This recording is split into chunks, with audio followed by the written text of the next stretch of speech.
आपल्या शहरातील प्रत्येक घडामोडी लेटेस्ट अपडेट पाहण्यासाठी आपल्या पब्लिक मीडिया चॅनलला लाईक, शेअर, सबस्क्राईब आणि फॉलो करायला विसरू नका. अंबरनाथ तालुक्यातील आंबेशिव हे गाव एका वेगळ्याच कारणानं चर्चेत आलंय.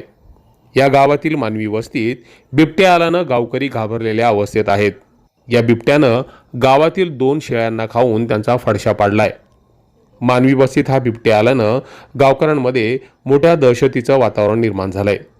सायंकाळच्या वेळेस घराबाहेर पडायला गावकरी आता भीत आहेत.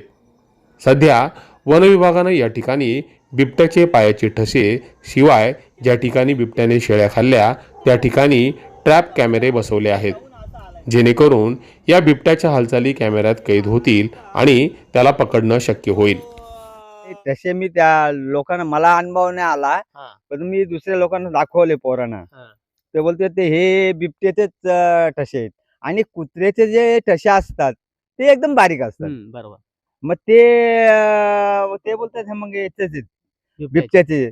तर त्याच्यानंतर का आज इथे निघाला होता. कुठे? इथे ती झाडं आहेत ना, तिथे निघाला होता बिबट्या. हा. तर एक ते शाळेत एक पोरगा गेला होता, एवढा बारीक पोरगा आहे, त्याला दिसला.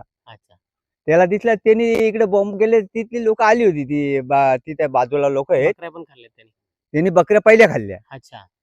त्याच्यानंतर मग तो इकडे आता फिरायला लागलाय. घाबरले सगळे. कारण काय कोणत्या बाजूने येईल, काय येईल माहिती नाही पडत ना. त्याही सांगितलं जरा पोराबाळांना जरा आतमध्ये ठेवा, बाहेर काढू नका, असं सांगितलं त्यांनी. अगदी मानवी वस्तीत या बिबट्याचा वावर झाल्यानं गावकऱ्यांना आपल्या लहान मुलांची विशेष काळजी घ्यावी लागणार आहे.